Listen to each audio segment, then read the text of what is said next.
श्री शिवाय नमस्तुभयम। दोस्तों, जैसा कि आप सभी लोग जानते हैं कि 20 जनवरी 2026 यानी मंगलवार को पड़ रही है माघ महीने की शुक्ल पक्ष द्वितीया तिथि। और दोस्तों, यह वह तिथि है जो माघ महीने में पड़ने वाली सबसे बड़ी तिथि है, क्योंकि यह मंगलवार के दिन पड़ रही है। और हमारे हिंदू धर्म में इसका बहुत ही बड़ा और विशेष महत्व होता है। पूज्य गुरु जी ने कहा है कि अगर कभी भी मौका लग जाए और माघ महीने की द्वितीया तिथि मंगलवार को पड़ जाए तो आप लोगों को सिर्फ और सिर्फ 11 गेहूं के दाने वाला उपाय तो अवश्य ही करना चाहिए, क्योंकि इन दोनों तिथियों का संयोग बहुत ही कम आता है। इसी के साथ दोस्तों, गुरुजी ने कहा है कि जब भी माघ महीने की द्वितीया तिथि पड़े तो आप लोगों को सिर्फ और सिर्फ 11 गेहूं के दाने वाला उपाय तो अवश्य करना। यह उपाय इतना खास है कि अगर आपने सही मुहूर्त पर सही क्रिया अनुसार 11 गेहूं के दाने वाला उपाय कर लिया, जो प्राचीन काल के समय का महा उपाय है, तो मान के चलिए दोस्तों, महादेव जी के आशीर्वाद से आपके जीवन का कितना ही बड़ा दुख हो उससे आपको मुक्ति मिल जाएगी। आपकी कोई भी मनोकामना हो, मान लीजिए आप नौकरी की तैयारी कर रहे थे तो आपकी नौकरी लग जाएगी, आपका बंद पड़ा व्यापार चल पड़ेगा। और दोस्तों, आप जिस बीमारी से आप बहुत दिनों से परेशान थे उस बीमारी से आपको मुक्ति मिल जाएगी। आपके जीवन में धन आना शुरू हो जाएगा, आपके जीवन में धन आने के नए नए रास्ते खुल जाएंगे। और मान के चलिए दोस्तों, फिर आपको किसी भी प्रकार की परेशानी का सामना नहीं करना पड़ेगा। इसीलिए दोस्तों, 20 जनवरी मंगलवार के दिन आप लोगों को इस वाले उपाय को जरूर कर लेना है। भले ही आपने पूरे साल भर इस उपाय को ना किया हो, पर अगर आपने इस माघ महीने में पड़ने वाली द्वितीया तिथि के दिन अगर इस वाले उपाय को कर लिया तो आपको इस उपाय को करने का वो फल मिलेगा जिसकी आपने कभी भी नहीं करी होगी। इसीलिए आप लोग इस गेहूं वाले उपाय को एक बार जरूर कर लेना, ताकि आप लोगों के हाथ से यह मौका ना जा सके और आपको इस उपाय को करने का फल मिल सके। दोस्तों, यह उपाय पंडित जी ने अपनी अभी की ही शिव महापुराण की कथा में बताया है, जो इस उपाय को आज हम आपको बहुत अच्छे से समझाने वाले हैं। इस वीडियो को देखने के बाद इस उपाय को समझने के लिए आपको कोई और वीडियो को देखने की जरूरत नहीं पड़ेगी। तो दोस्तों, इस उपाय को आपको कैसे करना है, कब करना है, कहां पर करना, और उपाय को करते समय आपको किन किन गलतियों को नहीं करना है और आपको किन किन बातों का ध्यान रखना है, यह सारी जानकारी हम आपको इस वीडियो में देंगे। तो चलिए भक्तों, उपायों को शुरू करते हैं। अगर आप भी चाहते हैं कि महादेव जी का आशीर्वाद आप पर सदैव बना रहे तो वीडियो को लाइक करें, चैनल को सब्सक्राइब करें और कमेंट बॉक्स में हर हर महादेव जरूर लिखें। और अपने फायदे के लिए, गरीबी दूर करने के लिए इस वीडियो को पूरा देख कर जाना। यदि आज आपने वीडियो को बीच बीच में से देखा, काट काट कर देखा, तो जीवन में आपको कभी सफलता हासिल भी नहीं होगी। दोस्तों, ये 20 जनवरी मंगलवार द्वितीया तिथि का दिन ये इतना खास होता है, इतना महत्वपूर्ण होता है। देखा गया है कभी कभी बड़े बड़े पूजा पाठ अनुष्ठान से जो मनोकामना पूर्ण नहीं होते, वह 20 जनवरी मंगलवार के दिन एक छोटे से उपाय करने से ही आपकी मनोकामना पूर्ण हो जाती है। अब हम समझते हैं इस वाले उपाय को हमें करना किस समय है। इस 11 गेहूं के दाने वाले उपाय को हमें माघ महीने के मंगलवार के दिन करना किस समय है। तो देखिए, इस उपाय को करने का जो समय है वो सुबह का समय है और शाम का समय है। अब देखिए, यहां पर हम मुख्य रूप से सुबह का समय नहीं बोलेंगे, क्योंकि 20 जनवरी मंगलवार द्वितीया तिथि का दिन है और इस दिन प्रदोष काल के समय का बहुत महत्व होता है। बाकी अगर सुबह के समय भी करेंगे तो भी अच्छा होगा, उसमें कोई भी दिक्कत वाली बात नहीं है। तो चलिए जानते हैं इस विशेष उपाय के बारे में। लेकिन उससे पहले एक प्रार्थना, अगर आप इस चैनल पर नए हैं तो आप इस वीडियो को लाइक करें, चैनल को सब्सक्राइब करें और कमेंट बॉक्स में आप अपनी राशि या अपना नाम जरूर डाल दें, क्योंकि हम राशि से भाग्य भी बताते हैं और भाग्य में चल रही परेशानियों को दूर करने के लिए वो आसान से आसान उपाय भी बताते हैं। तो चलिए अब हम अपने सबसे पहले उपाय की बात कर लेते हैं। देखो, गुरुजी ने कहा है कि अगर मंगलवार के दिन द्वितीया तिथि पड़ जाए तो इस दिन आपको 11 गेहूं के दाने वाला उपाय तो अवश्य ही करना चाहिए। देखो, ये उपाय यदि आपके जीवन में कर्जा बहुत अधिक है, आपके जीवन में संकट बहुत अधिक रहते हैं, आपके ऊपर बहुत अधिक विपदा आ रही है, बार बार आपको अपने व्यापार में और अपने धन में हानि देखने को मिल रही है, कि आपको प्रत्येक कार्य में हानि हो रही है, तो आपको यह उपाय करना चाहिए। देखिए, इस उपाय के लिए आपको 11 गेहूं के दाने आपको लेने हैं। ठीक है, 11 दाने लेने के बाद में आपको जरूरत होगी चावल के दानों की। 11 चावल के दाने और 11 गेहूं के दाने और चावल के दाने खंडित नहीं होने चाहिए। अब आप कहोगे भैया गेहूं कहां से लेने हैं। देखो, आपको किसी भी किराना स्टोर पर गेहूं के दाने आपको आसानी से मिल जाएंगे, जाकर ले लेना। ठीक है ना। 11 गेहूं 11 चावल के दाने लेने हैं। साथ ही साथ आपको एक तांबे का लोटा है और उस तांबे के लोटे में आपको जल भरना है। जल आपका खुद के घर का होना चाहिए, मंदिर का नहीं होगा। अब आप ये सब सामग्री लेकर पहुंच जाओगे महादेव के शिवलिंग के पास में शाम के टाइम पे, प्रदोष काल में। देखो, जब आप ये उपाय कर रहे हो तो अपना फेस रखना उत्तर दिशा, नॉर्थ डायरेक्शन की तरफ। अब यहां पर जो मैं आपको क्रम बताने जा रहा हूं ना, उस मेरे क्रम को बहुत ध्यान से सुनिए। महादेव को अगर कोई सबसे प्रिय है ना, तो उनकी सबसे छोटी पुत्री जिनका नाम है माता अशोक सुंदरी, जो आपके पास में चावल 11 दाने हैं ना, उन चावल के 11 दानों को माता अशोक सुंदरी के स्थान पर आपको अपना नाम और गोत्र बोलते हुए समर्पित कर देने, है ना। और चावल के दानों को रखने के बाद में जो आपके पास में तांबे का लोटा है ना, उस तांबे के लोटे को कहीं पे भी हम जल नहीं चढ़ेंगे। सिर्फ और सिर्फ माता पार्वती का जो हस्तकमल आपको दिख रहा है, यहीं पे गोल गोल आपको समर्पित करना है, उसी जल को और कहीं नहीं, ना तो माता अशोक सुंदरी के स्थान पर, ना तो शिवलिंग के ऊपर, सिर्फ आपको यहाँ पे गोल गोल जलाधारी पर आपको उस जल को समर्पित करना है। अब आपके पास में बचे हुए हैं 11 गेहूं के दाने और बचे हैं, उन्हीं 11 गेहूं के दाने को आपको अपनी मनोकामना अपने विशेष कहते हुए महादेव के शिवलिंग के ऊपर अगर आप द्वितीया तिथि के दिन प्रदोष काल में समर्पित कर देते हैं तो आपकी जो भी मनोकामनाएं होंगी, जो भी विश होंगी, महादेव पूरी जरूर करते हैं। अन्न को समर्पण करने से, उस खासकर गेहूं को समर्पण करने से हमारी इच्छाएं पूरी होती हैं। और अगर वह दिन मंगलवार द्वितीया तिथि का दिन हो तब तो इससे सुंदर संयोग कुछ भी नहीं हो सकता। आपकी इच्छाओं को पूरा करने के लिए स्पेशल बहुत प्यारा सा उपाय आप सभी को जरूर करना है। ध्यान में रखिएगा, ये उपाय प्रदोष काल में करना है। देखो गुरुजी ने कहा है भगवान शिव के शिवलिंग पर 33 कोटि देवी देवताओं का वास होता है। अगर हम शिवलिंग के सामने कुछ भी उपाय करते हैं तो हमारे सभी देवी देवता हमसे खुश हो जाते हैं। ये उपाय आपको अवश्य करना है। देखो सुबह के टाइम नहीं कर सकते, ठीक है। अब बात करते हैं अगले उपाय की। देखो इस उपाय के लिए आपको लेना है एक गोल बाती का दीपक। आप चाहे तो मिट्टी का ले सकते हैं या फिर घर से शुद्ध आटा मढ़कर उसका दीपक आप तैयार कर सकते हैं। इसके बाद आपको लेना है शुद्ध गाय का घी। अगर वो नहीं है तो कोई भी देसी घी इस्तेमाल कर सकते हैं जिससे आपको दीपक प्रज्वलित करना है। देखो अब ये सब सामग्री लेकर आपको जाना है प्रदोष काल में आपके घर पर तुलसी जी के घेरे के पास में। देखो ये उपाय तो आपको अवश्य करना है। देखो वहां पहुंचकर सबसे पहले वो दीपक आपको प्रज्वलित कर देना है और का 11 बार जाप करना है।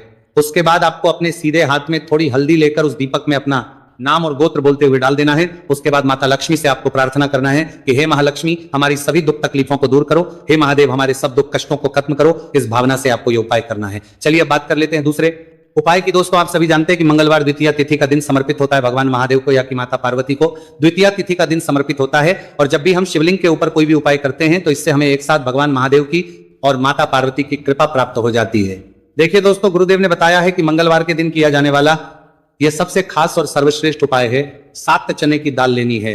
देखिए आप 7 चने की दाल भी ले सकते हैं या फिर 11 भी ले सकते हैं, 21 या फिर 108 चने की दाल ले सकते हैं। यदि आप 21 चने की दाल लेते हैं तो यह आपके उपाय के लिए अत्यधिक सर्वोत्तम होता है। तो इस प्रकार से आप कम से कम 7 चने की दाल ले सकते हैं और अधिक से अधिक आप 108 चने की दाल ले सकते हैं। अब देखिए इसी के साथ में आपको मात्र 1 लोटा शुद्ध जल लेना होगा तांबे के पात्र के अंदर अपने ही घर से, और साथ ही में आपको मात्र 1 से 2 गू के टुकड़े भी लेने हैं। देखिए मंगलवार द्वितीया तिथि का दिन भगवान महादेव को होता है। आपको ये जो सारी सामग्रियां हैं इन्हें लेकर के पहुंच जाना है भगवान शिव के मंदिर में। इस उपाय को आप सुबह से लेकर के शाम तक किसी भी समय में कर सकते हैं, लेकिन यदि आप शाम के समय इस उपाय को करते हैं तो यह उपाय आपके लिए और अधिक सर्वोत्तम होता है। तो यदि आपको प्रदोष काल के समय में मिल जाता है तो फिर आप प्रदोष काल में भी कर सकते हैं या फिर आप पूरे ही दिन में किसी भी समय इस उपाय को कर सकते हैं।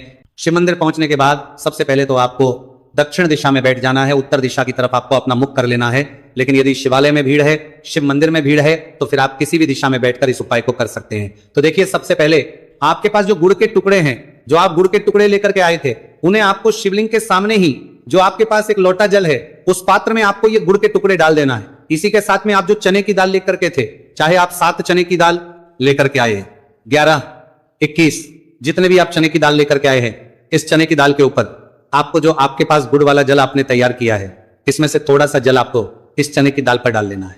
अब देखिए आपके पास जो गुड़ वाला जल है इसमें से सबसे पहले थोड़ा सा जल आपको श्री गणेश जी वाले स्थान पर समर्पित कर देना है, श्री शिवाय नमस्तुभयम इस मंत्र का जाप करते हुए। फिर थोड़ा सा जल आपको श्री कार्तिकेय जी वाले स्थान पर समर्पित करना है, श्री शिवाय नमस्तुभयम इस मंत्र का जाप करते हुए।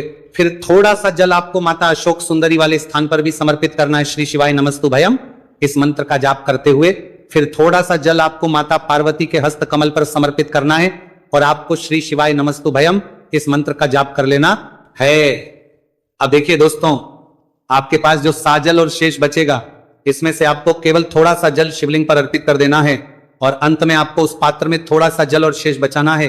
पूरा जल आपको शिवलिंग पर अर्पित नहीं करना है, अंत में आपको थोड़ा सा जल और शेष बचाना है। अब देखिए आप जितनी भी चने की दाल लेकर के आए हैं, अगर आप 7 चने की दाल लेकर के आए हैं तो आपको 7 बार श्री शिवाय नमस्तुभयम इस मंत्र का स्मरण कर लें।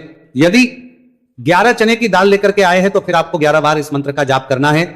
जितनी भी चने की दाल लेकर के आए हैं उतनी बार आपको श्री शिवाय नमस्तुभयम इस मंत्र का जाप करना है। और फिर आपको ये जो चने की दाल है इसे शिवलिंग के ऊपर ही समर्पित कर देनी है। लेकिन आपको ये चने की दाल बृहस्पतिश्वर महादेव का स्मरण करते हुए ही शिवलिंग पर अर्पित कर देनी है और आपको अपनी मनोकामना को भी बोल देनी है।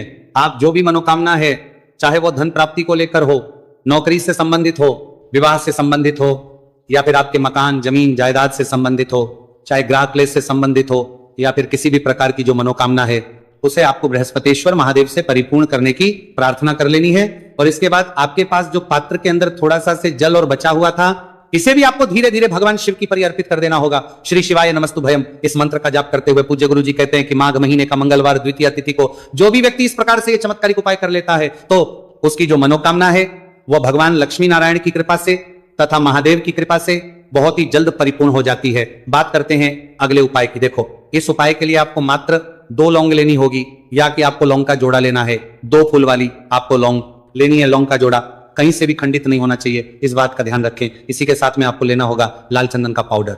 देखिए, यदि आपके पास लाल चंदन की लकड़ी है तो उसे घिसकर भी आप चंदन के रूप में प्रयोग कर सकते हैं। यदि पाउडर है तो उसका भी आप अपने उपाय के लिए प्रयोग कर सकते हैं। देखिए, चंदन जो है वो तेज का प्रतीक माना गया है और साथ ही साथ जीवन के अंधकार को दूर करने का प्रतीक माना गया है। अब इसी के साथ में आपको मात्र एक तांबे के पात्र के अंदर शुद्ध जल लेना होगा अपने घर से। अब दोस्तों, ये तीनों सामग्री लेकर के सीधे आपको पहुंच जाना होगा भगवान शिव के मंदिर में। देखिए, इसी के साथ में आपको एक गोलबाती का दीपक भी लेना होगा।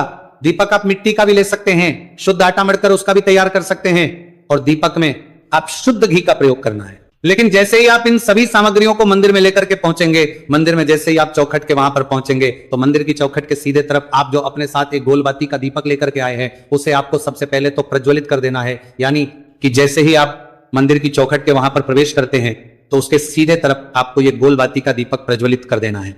अब देखिए, जैसे ही ये दीपक प्रज्वलित करेंगे तो आपकी जो भी मनोकामना है उससे आपको बोल देना है। आप इस दीपक को इस प्रकार से प्रज्वलित करने के बाद इन सभी सामग्रियों को शिवलिंग के पास में लेकर पहुंच जाना है।